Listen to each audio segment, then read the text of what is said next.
All right, Kyle Long is here, CBS Sports, that other pregame show on Sunday mornings with my neighbor, Adam Shine. Do you know that Adam Shine's daughter babysits my son? Are you aware of this? I think I had heard that before. He's such a great dude, and obviously we spend every Sunday together. So I'm always like, he's on his phone. I'm like, "Who are you texting?" He's like, "My son is, Yeah. talking about my take," or he'll be like, "Who are you FaceTiming?" I'm like, "I got my girls. Say hey to the girls," and he makes them laugh. I would imagine he's such a great dad. I can't wait for the one day to like meet Yeah. his kids. They can meet mine. We can be like, "Hey, we've Yeah. worked together for a long time." Well, was one of his daughters. I don't say her name, but she is an elite babysitter, and I'll leave it at that. Elite I host, don't doubt it. producing an elite babysitter. And you also do Pushing the Pile with our buddy Mike Renner, who was on draft season last year.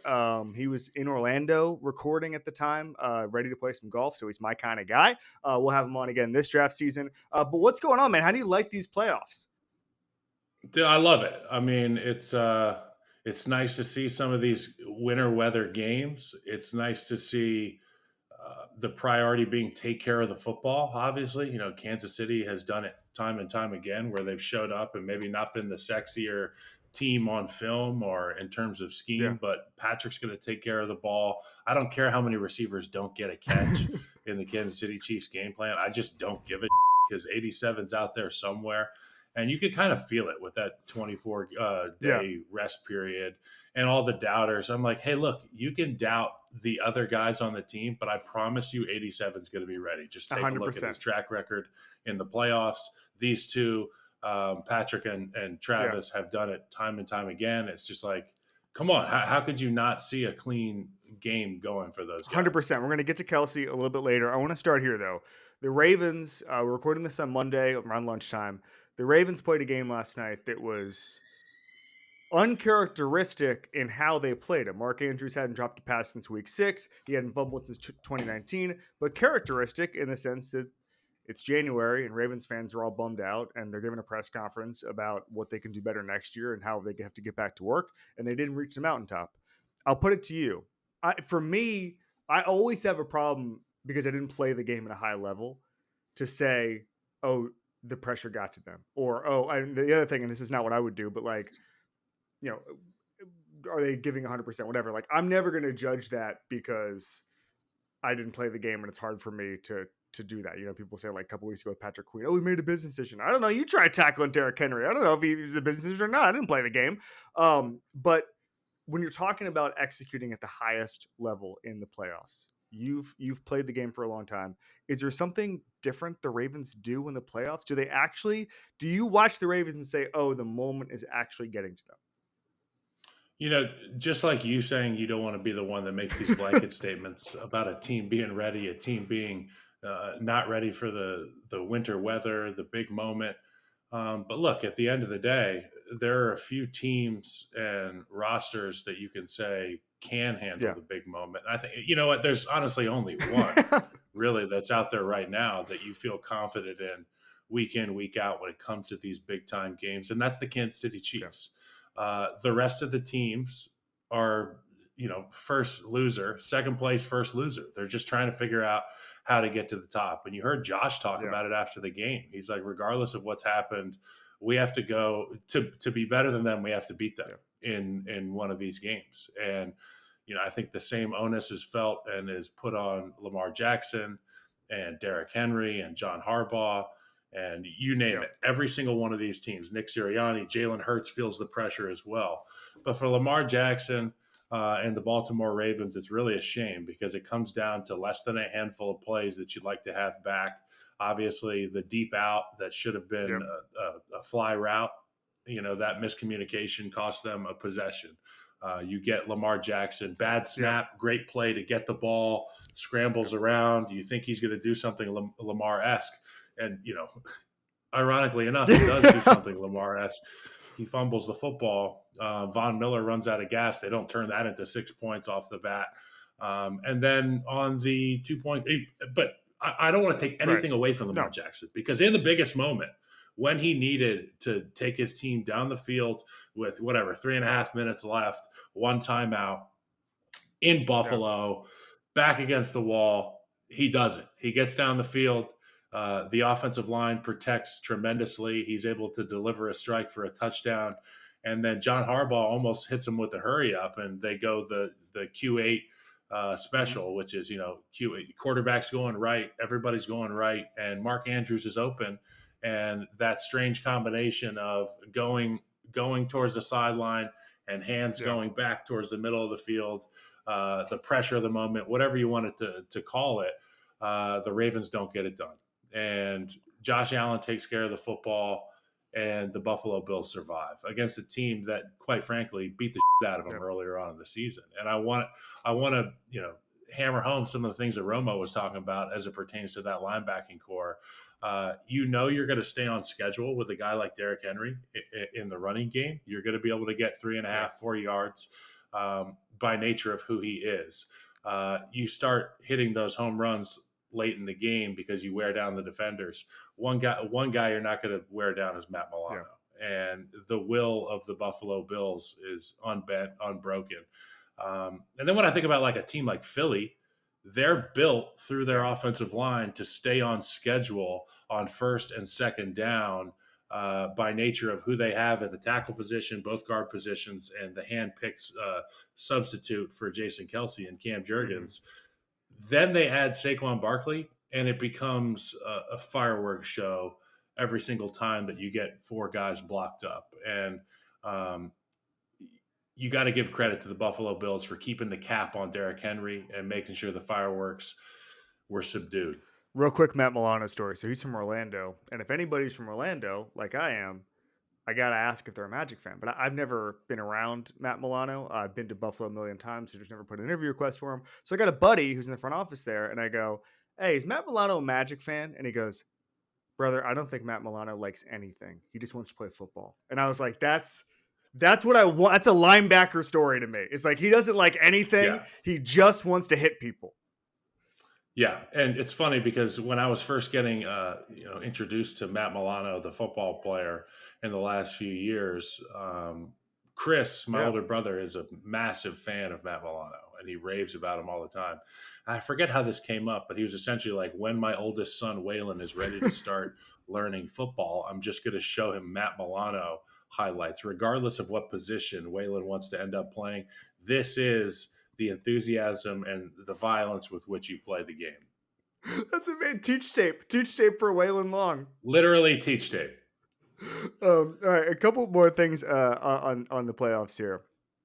There was so much debate on Saturday about Mahomes getting the calls, and I'm always going to defend everybody against conspiracy theories for two reasons. Number one is that they're always going to protect the quarterbacks, no matter who that is. Like that's just the way the NFL has decided to run things, whether that's Mahomes or somebody else. The thing is, again, if the games were rigged, Cowboys would win a lot more than they do. And the huge market, the Giants would win more than they do. Like Yeah. the Jets, who would be a ratings bonanza, would win more than they do. I promise you, these games are not rigged. But obviously, the reaction from Houston made it a story.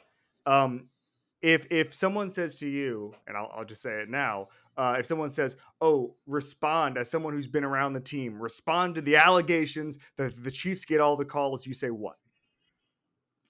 Well, first and foremost, in the moment, things happen in such a bang bang fashion, and we don't get the Yes. luxury being on the field of seeing these things in 4K from a multitude of angles in slow motion, with the added benefit of Troy Aikman and Joe Buck dissecting every little thing that is being called or not called on the field. And while I give Joe and Troy and Tony and Jim tremendous amounts of credit for having to navigate these tough conversations, you also have to have some understanding where the guy behind Patrick Mahomes, who sees his head Yeah. snap back, he sees a defender in his face hitting him at massive speed. Will Anderson is no slow mover. Right. These things happen really quickly. When Patrick Mahomes slides and there's two Houston defenders that inadvertently run into one another and maybe glancing blow Patrick Mahomes in the very moment, it feels like a very violent play. Also, I want to have people understand that when you are a superstar, when you are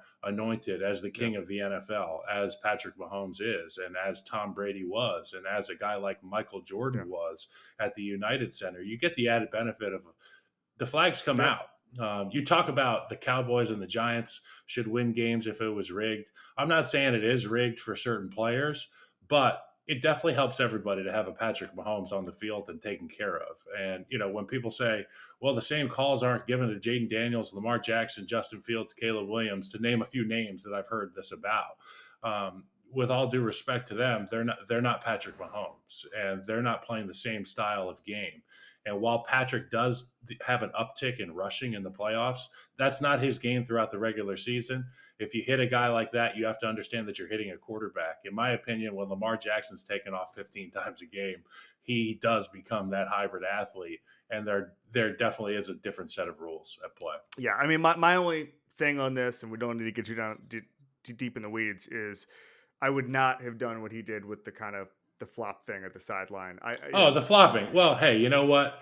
Just like the overtime rules when Josh Allen wasn't able yeah, to rebut in the Grim Reaper game, just like I'm sure the sideline, I'm in, I'm out, you can't hit me. Stuff is all going to get it's yeah, all going to get yeah. changed, and it's only going to be changed because of Patrick I Mahomes. completely agree with that. By the way, all right, the Bears. You played for them. You have a deep connection to the city of Chicago. If George McCaskey, Kevin Warren, whomever calls you and says, Kyle Long, help me fix this once and for all, you tell them what? The first thing I tell them is to do whatever it takes to get Ben Johnson to be the head coach and have some semblance of autonomy. And I also I need to have a conversation with George and have him understand the half dozen regimes since I think it was Mm-hmm. 2012 when Lovie Smith got fired. And I want to really break down from a football standpoint why these firings happened. Sometimes these GMs, they draft to try to save their job on the way out. It puts the next guy. It's the domino Right. effect. You know what I'm talking about, Kevin. It's you have to make sure that the ownership has an understanding of what has actually been going on, because you can tell through these press conferences, through these interviews with George. And I love Yeah. George and the McCaskey family. They're all class. But one thing they are not is football people, ironically enough. They're business people, and they have a mom and pop organization in the best connotation. You Yep. know what I'm saying? You go to a mom and pop uh, bed and breakfast or something, it's a nice experience. But we're trying to win Super Bowls here. First and foremost, hire an offensive coach with some autonomy as it pertains to roster and draft free agency. And try to develop your number one pick and do everything that you can do to protect and put him in position to have success. Now, we didn't think Jayden Daniels was going to show up and take the Yeah. Washington Commanders to the NFC Championship. Uh, but at the end of the day, I can promise you that their mission statement since acquiring him was to do everything that they can do to make sure their quarterback is in the best position to have the team in the best position. That's what Yeah. Chicago needs to do. And it starts with building up the front seven on defense and the front five on the offensive line. Because as I think I've heard on this program before, you look around the team or you look around the league, and no team with a good O Yeah. line has a bad team. Thank you, Daniel Jeremiah. And It is hard. The line uh, was, it is hard to be a bad team with a great offensive line. yes, and you know what?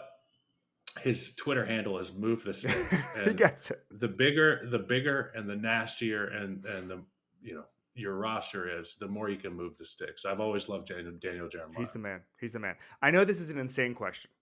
And if it's apples to oranges, you can swat this question into the ocean, into the Atlantic Ocean, where now you live quite nearby. Um, but you were with the Chiefs for a year. You didn't end up playing because you were injured, but you were in the building every day. You were around Andy Reid, you were around Brett Veach, and you also spent a lot of time in Chicago. Take me through the difference between a franchise where everybody's rolling in the right direction, everything, the guys in charge are running it like they're going to run it for 100 years, versus the Bears, where it just seems as you kind of alluded to, it just seems like sometimes people are making decisions to save their jobs. Take me through the difference between those two organizations, knowing obviously 15 has a lot to do with it, 87 has a lot to do with it, but just from a franchise standpoint, take me through it. Continuity and the fact that you walk around that Kansas City building and there's football killers in there in terms of, Brett Veach is a man on a mission, and he reminds me of one of those people from like the mid 1800s that wanted to go west, and he was brave enough to go do something, Yeah. and people fall in line or they fall out, and that's totally okay. In Chicago, it's tough for me to really paint it with in a brief time, but there were so many regime changes. There's so many culture changes. There's so much turnover at the quarterback position, at the offensive line position. It's tough to put my finger on one thing. I would just say that in Kansas City, they had the benefit of having one of the greatest That's quarterbacks to ever correct. play the game, one of the smartest football minds at the head coach position. They have an offensive line coach in Andy Heck, who, in my opinion, would be a Yep. tremendous head coach, but he loves his job so much that he stayed put. Rick Burkholder, the Yep. head trainer, has been the guy for Andy Reid since he nursed Terrell Owens back to play in the playoffs with a broken leg.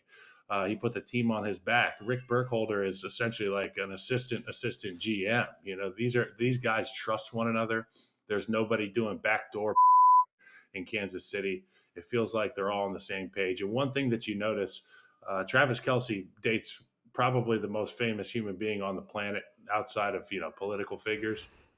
There's not a peep out of that locker Yeah. room ever, ever. They have the most popular quarterback in football. They got the most popular tight end. Chris Jones is one of the most popular guys. There isn't a peep out of that locker room. You look around some of the other clubs in the NFL, and there is stuff that leaks out of there every single week. I completely agree with you, and it is few and far between to hear any updates on that. And I think a team with a worse culture, there'd be so much gossip out of there, and it just doesn't happen. And so that's a phenomenal point. All right, we talked about Kelsey. I wanted to get into this. Explain to me. You talked about playoff Kelsey. Why is he always open? Like, what does he do? And Mitch Schwartz was on the show a couple weeks ago talking about how they just speak this. Mahomes and Kelsey just speak the same language, so he's able to get open. But like when you watching that Houston game, he's he's one of the most famous people in the world. I call these Google games. Just Google who this guy is, and then figure out what Yeah. he likes to do. And yet teams can't stop it. Explain to me, as someone who knows that offense so well, why the hell Travis Kelce gets open in the biggest spots? Well, for a guy who is famously very loose and very Yeah, jovial and seemingly unserious at times, when I was in Kansas City and I had the pleasure of watching these guys practice and practicing with them, I got to witness what greatness is all about. And it's accountability from number 15. And then it's up the ladder. yeah. It goes from Andy Reid to the OC, and then it goes to Patrick. And Patrick has the ability to connect with all these different guys in different ways.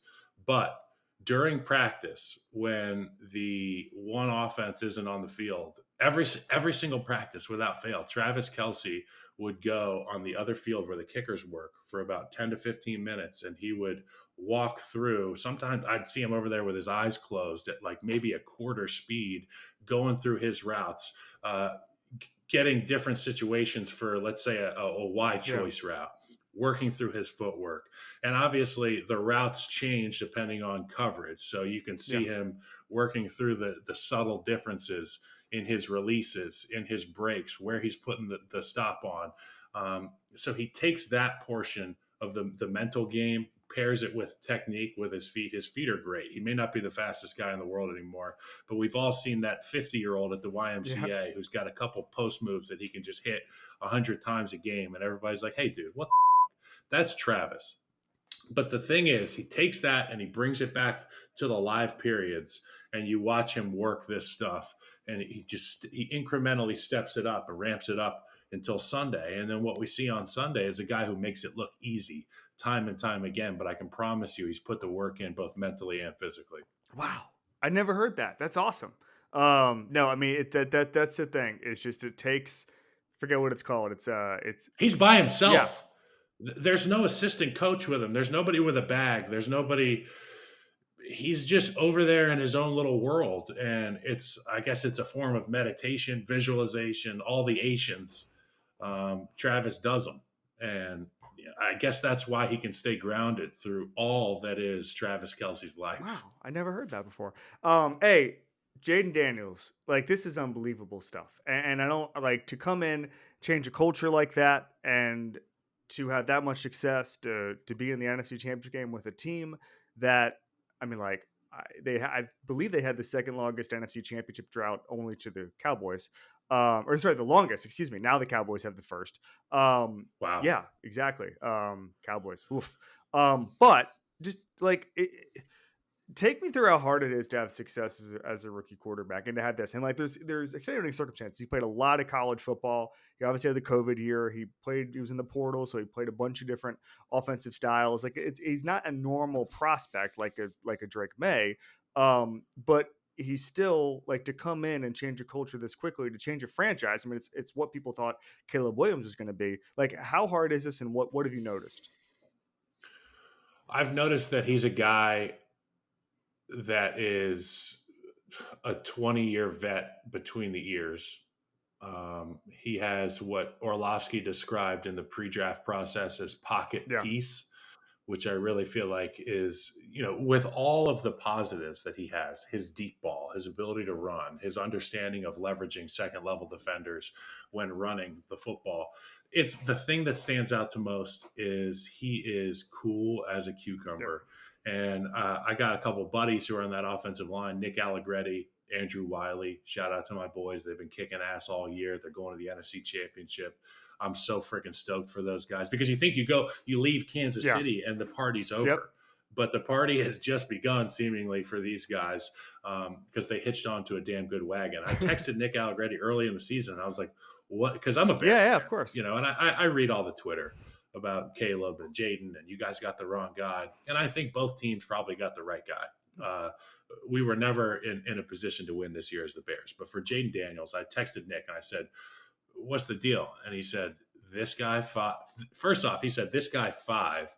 And anytime you refer to a player by their number, it's a compliment. It's kind of like that subversive machismo. Like you call him five. It's like 18 Peyton Manning, 12 Andrew Yeah. Luck. You know what I'm saying? He said this guy five is special. Period. Stop.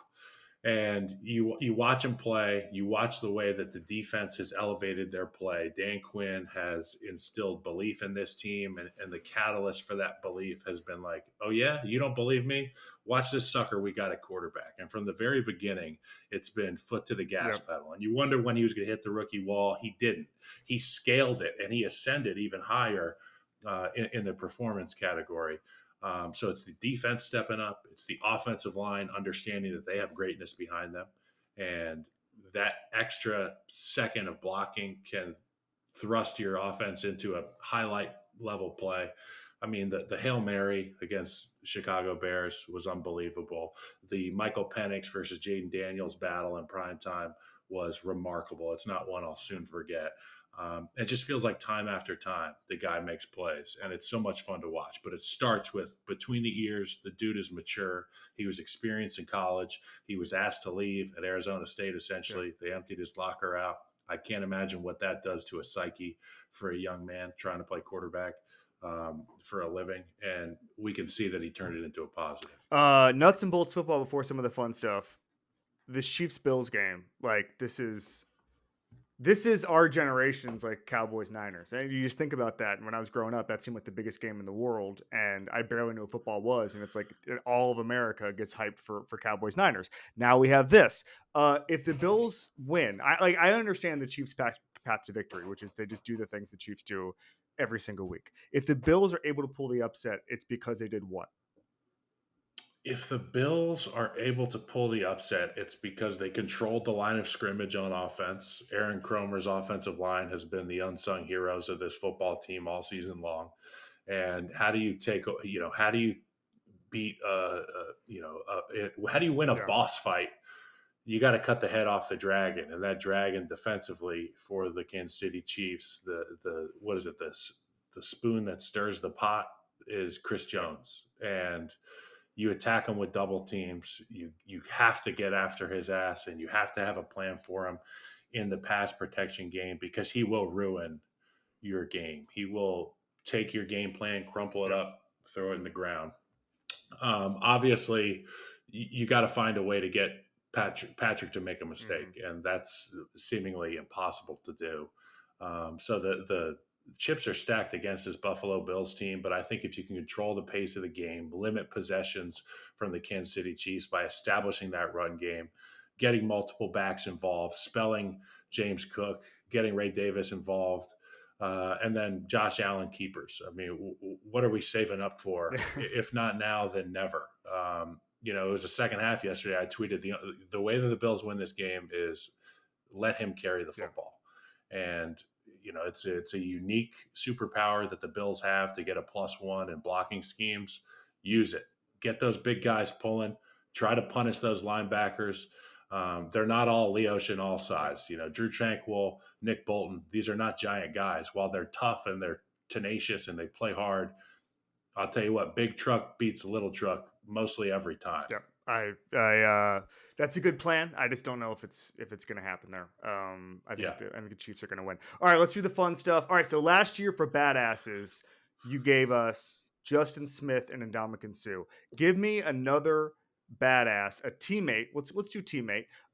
You were talking about guys you went against, but let's do a teammate, like the toughest, meanest guy that you had on one of your teams. Could be any level of football. What do you got for us? Akeem Hicks, without a doubt.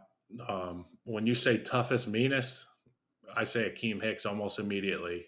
He was a guy that was a 3-4 defensive end. He could play defensive tackle as well. He was about 6'6", 360 pounds, and he was angry. Not only was he angry, he was athletic. He was explosive. A lot of these big guys with that weight aren't explosive.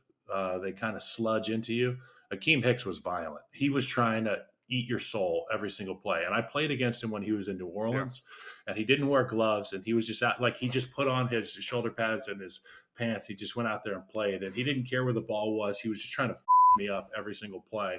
And we signed him right after my All-Pro year. We signed him that offseason and brought him in, and I was like, my job just got so much harder, because not only is he playing on the D line, he's playing on my side of the defensive line. So I'm going to have to play him every day in practice. They put our lockers right next to each other. There was a lot of days where he didn't say to each other in the locker room, but sometimes he'd hand the can of dip over to me and be like, "You want some dip?" And that was like really our conversation. But at practice, man, if you didn't tape your up, lace your cleats up, double buckle your chin strap, there you ran the risk of getting embarrassed. And I give him a lot of credit, because a lot of guys go through practices trying to survive. Yeah. Akeem Hicks is trying to dominate every practice, not to embarrass you, because he was just trying to sharpen his sword. Because I would watch him on Sundays, and first off, I'd be like, thank God I don't have to play Akeem today. And this is going to be a lot of fun to watch that poor guard try to block Akeem Hicks. And yeah, it didn't go well for the other guys. I love most that. of the I time. love that. Last thing, I'm bringing back an old segment just for you, because I feel like you're going to be good on this. Called it Rock Bottom Theater. Give me the worst game, like the worst game you were a part of, like just either a blowout or it's cold and you don't want to be out there. Like, give me the game where you're just like, come on, man, why did this game have to happen? It would probably be so 13 I played guard, 14 I played guard, 15, if this is right, was the first year that I played tackle. It was the only year I played tackle out of necessity. My best buddy Jordan Mills was our right tackle. He got released right before camp, and I was like, I'll do it. And I was in contract negotiations or something like that, so I was like, this'll help me, right? Week 1, we play the Green Bay Packers, and it's Clay Matthews, Julius Peppers, Mike Daniels. That was the triumvirate of characters that I was dealing with on the right side. And I gave up 2 sacks to Julius Peppers and separated 3. I dislocated 3 fingers on this hand. These 3 fingers were laying back on top of my hand in the first quarter of the first week of my first time playing tackle. And I had 3 more quarters against Julius Peppers. And I remember one time Pep got a sack. He rushed high. I opened up. He went back underneath, got the sack, and I went to go push the pile forward, and that's where I separated my fingers. And I'm at the bottom of the pile screaming like a baby. and Clay Matthews stands, and I'm also like fighting to get him off of Jay, I think it was, or whoever the hell it was at quarterback. Clay Matthews looks into my helmet and he goes, "It's okay, bro. You gave up a sack. It happens."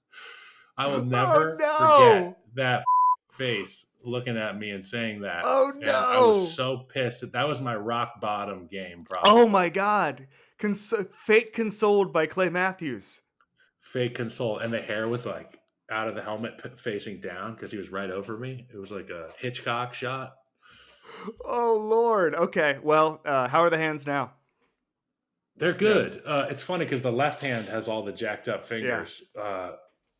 And the right one's pretty good. I can't put this one flat on Yeah. any surface. Ugh. It's like this part of my finger hasn't touched the table in years. Wow. No action. Kyle Long, pushing the pile, CBS Sports, the other pregame show. Thank you so much, buddy. Thanks, man. Have a good Yeah. one.